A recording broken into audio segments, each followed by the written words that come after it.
I noticed there's some misconceptions about the Batman, so let's just get into it right now. So, this here is the Batman.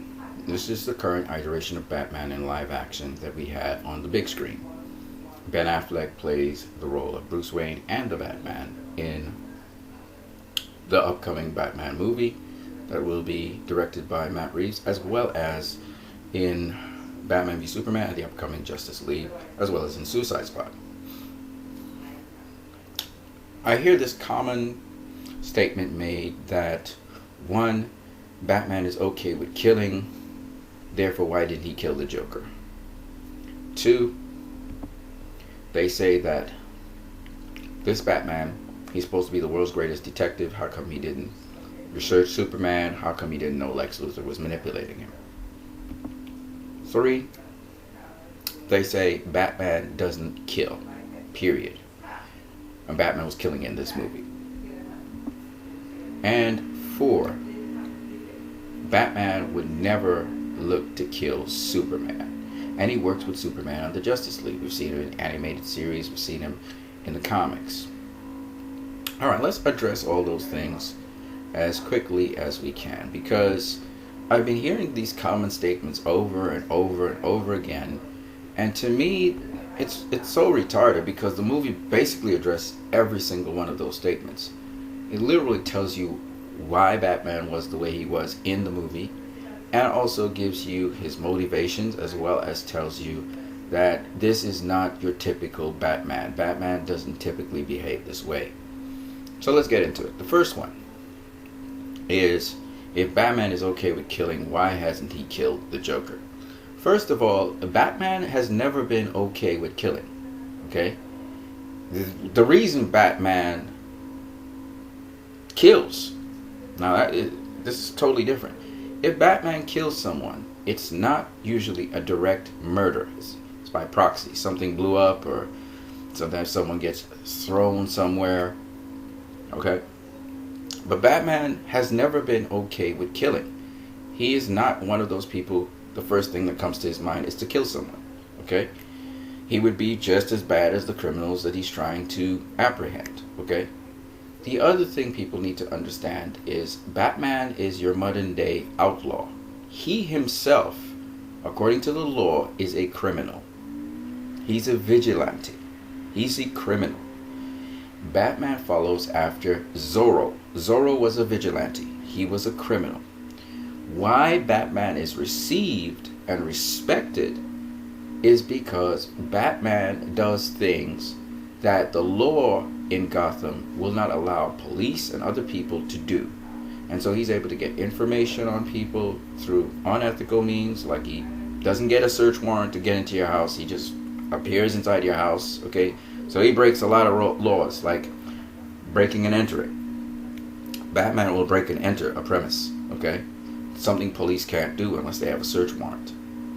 Two, the way how Batman actually gets information from criminals is unethical. It's wrong. He uses fear, and he uses even torture at times. Even if it's in the mildest sense of the word, he's there to scare the criminals into telling him the truth. So that's what Batman's all about. And he assaults criminals. He breaks every single law you can think about. He assaults criminals. He doesn't respect the civil rights of criminals. When Batman's coming after you, he breaks laws to do so, okay? So let's just get that straight. Batman is not a hero, okay? He's considered what we call your anti-hero. He works outside of the confines of the law to catch criminals and bring them to justice, okay? He works like a detective in the sense that when he accumulates his information, he hands it over to the police, all right? Or he lets the criminal be caught in the act. But don't get it twisted. If the police catch Batman in the act of doing something, they will arrest him. Batman works with Commissioner Gordon on the D-Lo, okay? Even though, yes, Commissioner Gordon could send out this signal that will bring Batman through, and the public of Gotham is not adverse to that. Don't get it twisted. Batman is a criminal, okay? He commits all these petty crimes. Is he guilty of murder? No. More than likely, Batman has not murdered anyone, especially first degree murder. Except here in Batman v Superman, he would have committed murder even though Superman is technically not a human being and therefore not under the rules of humankind. Just like if you kill a dog intentionally, it's not murder. Similarly, Superman's not a human, so technically it wouldn't be murder. But the point is, Batman was on a crusade to stop Superman. Alright? And his rationale for stopping Superman wasn't really based on the fact that Superman was a murderer per se. It was that the collateral damage that Superman causes is so great, and he had been a personal recipient of that. People who literally had a relationship with died because of Superman's collateral damage that happens in Superman's altercation with Zod. And then, of course, the Capitol building really triggered it off, and Batman was like, we need to control this dude because somebody needed to make him accountable. Okay? And if I got to stop him, I'm going to stop him. All right? So that's the mindset that Batman was in Batman v Superman. That is not the typical mindset of Batman. Okay? As I said before, you guys need to go read the book, the graphic novel, Death in the Family. You'll get why Batman behaves the way he does. Now, it's been fortunate that on both occasions, Batman did not kill both. He went after the Joker to kill him in Death in the Family, and then he went after Superman to try to kill Superman in Batman v Superman. But on both occasions, he did not succeed in doing so, even though he was really on the brink of doing so in both stories. Now, Batman, first of all, he's done some really crazy things in which he should have killed a number of different criminals. Okay, let's start off with Batman and the Joker. The Joker was thrown into a vat of chemicals. Well, the different variations of the story. In The Killing Joke, it said that the Joker tripped over into the vat of chemicals. But in another issue, it's shown that Batman literally used to fling people into a vat of chemicals. Okay, so depending on which iteration you're talking about, in live action performance, Batman has been shown to throw the Joker into a vat of chemicals. Okay, so it depends on which iteration you're talking about. But the point anyway is, the Joker was not supposed to survive that. He was supposed to die. Okay, so again, fortune was in the way of Batman in that the Joker lived. Now, why are people so intrigued with the Batman? It's because the Batman is a damaged mentally person. It's a person who's mentally damaged, but yet he uses his fears and he turns them onto criminals, and he makes them afraid. His method of vengeance is to mentally break the criminals that he faces, and some of them are really tough to break, okay, and some of them are metahuman. So, but Batman, he basically says, this is my domain. If you step into Gotham, you face me, and I will make sure that you never ever do this again. You know, that's the kind of guy Batman is. He kind of reminds you of the police in the States. You know, when they're after you, they're after you. And the FBI and other CIA agencies. And I think most of the people who read Batman comics, what really gives them the ultimate satisfaction is the fact that someone stood up to these guys who seem to be untouchable and is able to bring them down. And Batman will bring you down, okay? Now, having said that, Batman is not about killing the people so much as he is about breaking them, and he is about making them fear him. That's the whole thing Batman's about. So there are a number of criminals out there who they've kind of got, they are afraid of Batman. They know when Batman's coming after them, it's a problem, but they still haven't been broken per se. And it's because most of them are products of Batman's own doing. They have been brought into existence because Batman basically sort of aided their change into what they are. So Batman sometimes pities them. Sometimes Batman has this psychological barrier where he can't really kill them. He wants to, but he can't. And especially that relationship with the Joker. And Batman particularly said in The Killing Joke that one day you will kill me or I will kill you, but I know one of us is going to die. He literally said that to the Joker once. And that's because Batman, again, you have to understand, Batman, it's not that Batman doesn't kill. He kills. It's not that Batman is someone who won't kill. And that's the allure of Batman. We know that he could kill, and he has killed before. The difference between Batman and someone who has a blurry line and doesn't want to cross that line and ever come back is that Batman, even if he does kill, his intention is not to kill. You see? Every so often, however, he snaps and his intention is to kill, but he gets saved by someone else. And so he doesn't really necessarily fully actualize that. Because if Batman crosses over and he starts to kill indiscriminately, it's over. He's no longer the Batman. Okay? So he knows this. So he has never intentionally killed anyone. That's the thing with Batman. He's never intentionally killed anyone. And most of the people who die, they die by proxy or circumstances. However, he did intentionally try to kill the Joker in Tim Burton's Batman 1989. He did intentionally try to kill him. And pretty much he ended up having his way in the end. Okay? But again, Batman will try to kill you if you are a threat, which is just beyond, you're not getting spooked, there's no change, and you are a threat to entire Gotham. He will kill you. Okay?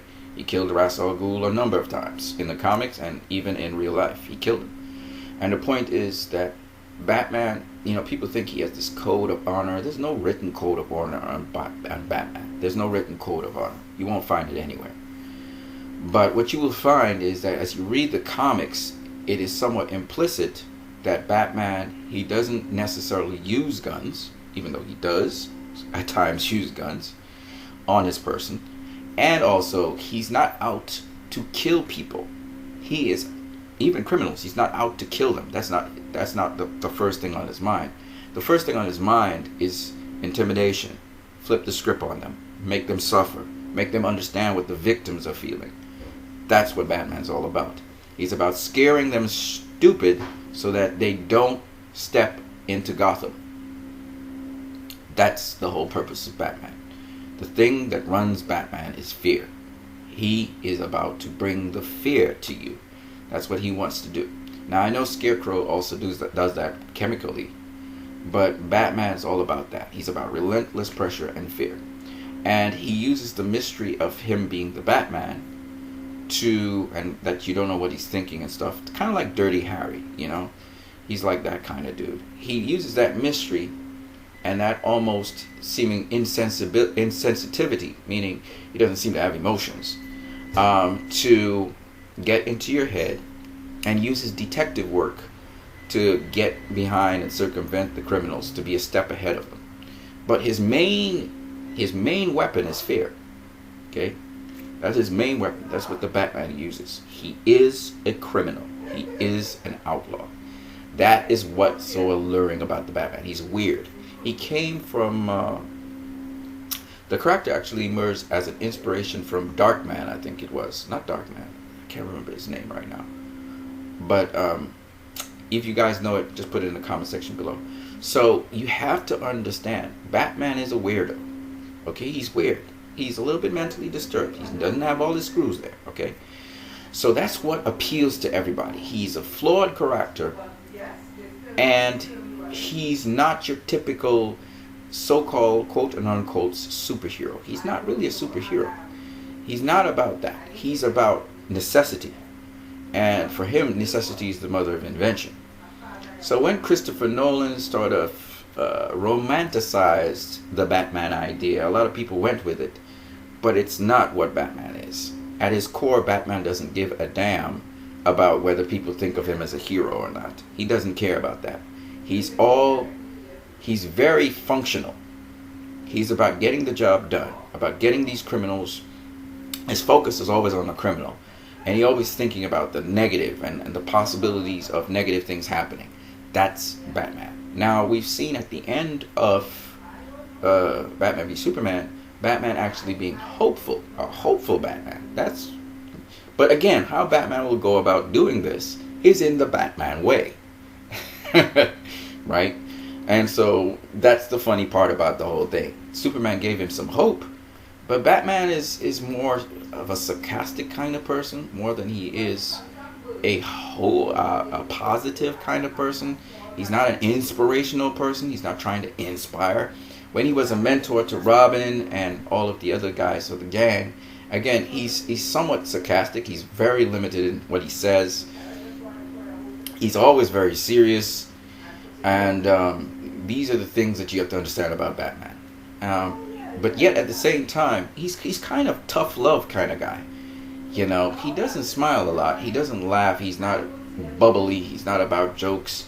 He's not about inspiring people particularly. He's about pushing you to your limit.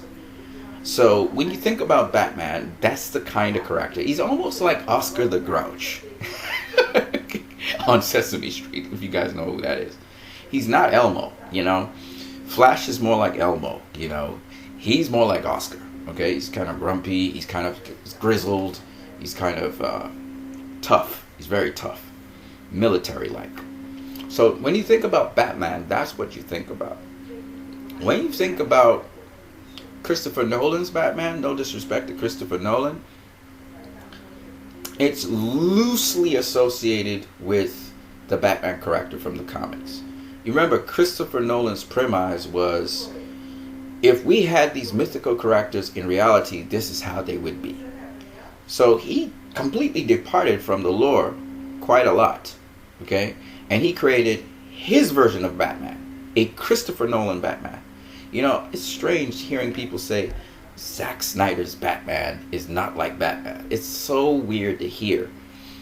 In one breath they say that, and then they say this is the most closest Batman we've ever seen to Batman. You hear the same people say conflicting statements. And the reason why you hear this conflict is because people say, well, Batman doesn't kill, because they just came off a Christopher Nolan trilogy, where Christopher Nolan was emphasizing in The Dark Knight, he had this one rule that he didn't kill. People wouldn't be saying this if it wasn't for Christopher Nolan's The Dark Knight, sadly. Which Batman broke anyway. So I don't even understand why people are making a big deal out of this. You know, this killing thing. Batman has killed in Batman 1989, and he purposefully killed people. He killed people in 1992 when he did Batman Returns. Literally threw the Penguin down, you know, so many floors into a sewer.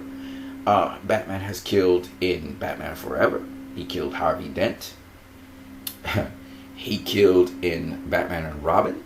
Okay, some goons, he killed them.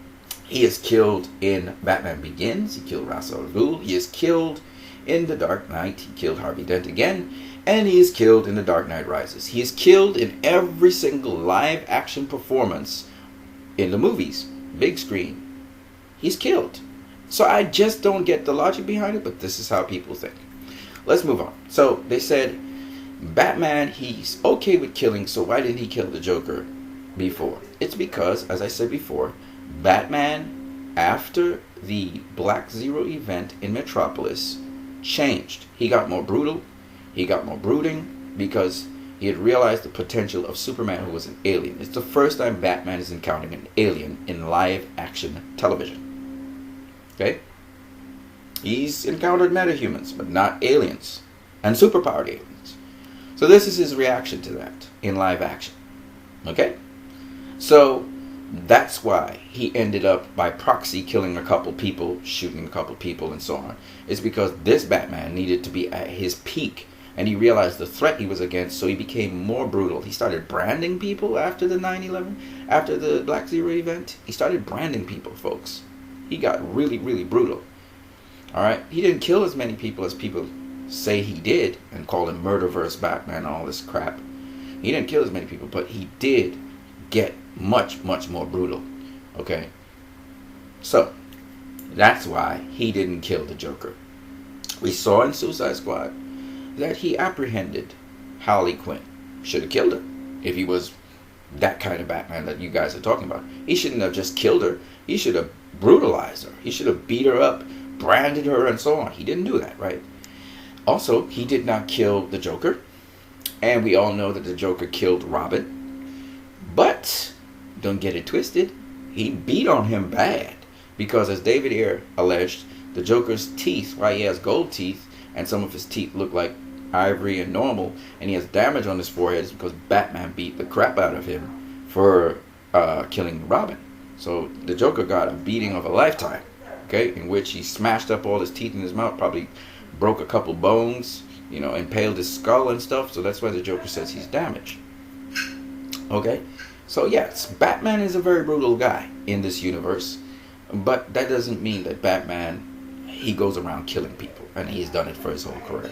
Okay, as to the second point, they say Batman doesn't kill. Well, we just addressed that. Batman kills. He's killed all the way through all the live action. In fact, this Batman, Ben Affleck's Batman, has killed less than Tim Burton's Batman. He's killed less than the Dark Knight Batman. Alright? Isn't that amazing? All the measures that Christopher Nolan used, the EMP and all of that, he still killed a lot more people than Ben Affleck's Batman. And that's crazy. However, of all the Batman, Ben Affleck's Batman was brutal. He's the most brutal Batman we have ever seen. Now to the next point. Batman, why didn't he use his investigation skills to find out more about Superman? And why wasn't he acting smart as he was a detective? How did he let Lex Luthor manipulate him? To that question, it's a very simple answer. Batman psychologically witnessed the strength and power of Superman fighting another Kryptonian. He had a personal experience with it, which goes back to his personal experience he had with his parents dying and his personal experience with the Joker killing Robin. We know Batman had the strength to beat the crap out of the Joker. And from the comics, we know that he was able to find the robber who robbed his parents and exact retribution on him. However, with Superman, a superpowered being, he can't just step up to the plate and say he gonna whoop Superman's butt. It ain't happening. So he understood how powerful Superman was. And that built up a rage within him and a powerlessness. He doesn't necessarily think that Superman killed those people, but he thought that Superman brought the fight to the earth and so caused these people to be in jeopardy. And when the Capitol building exploded where Superman was, Bruce Wayne snapped because he saw the same thing that happened in the Black Zero event, where Superman again was present and then catastrophe happened. And whether or not Superman had good intentions or not, it was just way too messy to allow Superman to stick around. And he knew personally from people he loved how much Superman had actually caused disaster in his personal life. So he decided he was on a quest to stop Superman. That's why it didn't happen with the Joker, even though he did physically put hands on the Joker. He didn't kill the Joker, but he sure as hell was looking to kill Superman because he knew this was a superpowered being. You couldn't mess up with Superman. And Superman then threatened him, saying, "The bat is dead, bury it." So what did he do? When the time was right and he was well prepared, he called Superman. He signaled him. He sent that bat signal in the sky, and he was like, "Well, here I am." And I would add, punk, because he didn't think of Superman as a human. He didn't think he was going to commit murder by getting rid of the Superman from the world. He didn't think of him like that. So that's the answer to that question. As to the question, and it's all written, it's all in the movie. I mean, Alfred said it umpteen times. He's not our enemy. Alfred was the one who said, men fall from the sky. Gods throw thunderbolts. Innocents die. Alright? You have the fear, the powerless, the rage. It turns good men cruel. I mean, come on now. I mean, it basically spells out what happened to Bruce Wayne. Now, let's move on. So the other two, well, we tackled Lex Luthor manipulating him. So this is how Lex Luthor was able to manipulate Bruce Wayne. Alright? He was able to manipulate Bruce Wayne because Bruce Wayne had anger and pent-up rage and fear because of events that happened prior in his life. So that's how he was able to manipulate him. And Catwoman has been able to manipulate Batman. The Joker has been able to manipulate the Batman. The Penguin has been able to manipulate the Batman. Okay? All these strategists have been able to do it at some point or the other in the comics. So it's nothing new. Okay? Alright, let's move on. And then we have the fourth one. The fourth one is equally silly to me because I've seen the movie. But the fourth reason that people say Batman didn't behave like Batman is because they say he was killing all these goons and all these people on the side, left, right, and center, with his fire and blowing up things and so on. And to this, again, I say, that is still Batman, but you got to understand, this is a Batman who's fighting a superpowered being. So he has to beef up. In Justice League, he's going to be shooting down and destroying parademons. Nobody has a problem with that? So what's the difference between a parademon and a goon? They're both living things. No, he has to beef up. He had to beef up to fight Superman. So obviously, he wasn't taking no prisoners when he was fighting. Okay? And interestingly enough, most of the deaths that happened were in explosions. When he shot with the bat plane, he shot down the two vehicles that were on the sides. When he shot at the vehicle that was actually moving towards with the truck, I think the car clipped some guy on a truck too. But you have to understand, you have to be ultimately super pumped up and super brutal to be able to take on a super being. He was going to get the kryptonite. He wouldn't let nothing stop him, right? When he tore into LexCorp and was taking down the soldiers and stuff, okay, with a live ammunition, he needed to get that kryptonite, and it didn't matter if that place was secured to the tooth. He was going to get in there and get that kryptonite. He was determined. And so that's the Batman you were seeing. He's not that way all the time, but that's the Batman you're seeing. And in Justice League, he needs to be that Batman because he's just a normal mortal. He's going to armor up and all of that, but that's still no match for a parademon. Okay, it's no match for a parademon. He needs to have superpowered beings around him, and he knows this. So, I mean, this is the first time Batman even encounters a superpowered being to start with. So, I'm amazed that people don't get that this Batman needs to be stronger. He has to be stronger. He has to be more brutal because he's going to take on superpowered beings next. I mean, I don't know how people don't get this. I mean, you're dealing with Superman. If you're going to come up against Superman and you're a human being, how are you going to beat him? You know? So that's basically the rundown on those 4 points. I hope you guys understand this. Share this video for those people who are clued out. Justice League is going to have a much more armored up Batman, a much more tougher Batman, because I'm telling you right now, parademons toothpick him. They'll break him in half easy. You saw it in the dream. Parademon put him down like nothing. Just one punch and he was out. You know what I'm saying? So he gotta be maxed out. Obviously he'll need other Justice League members to take on the parademons. He can't really personally do that himself. Unless he's got really high-tech equipment like his crawler, the Nightcrawler, and his car. And even his car is not going to be a match for parademons. You know, he needs superpowered beings around him to really take them on. And his job will be to kind of devise strategy and stuff. So expect Wonder Woman to be in the foreground, Aquaman to be in the foreground, Cyborg to be in the foreground. These superpowered beings that could actually take on that. Batman has got to be the tactician, but he's gonna have to. He can't go toe to toe with Darkseid's forces. He can't. He can do one or two little things, but he can't go toe to toe. He has to use machinery to try and fight against Darkseid's forces. So I'm just saying, guys. You guys have a great one.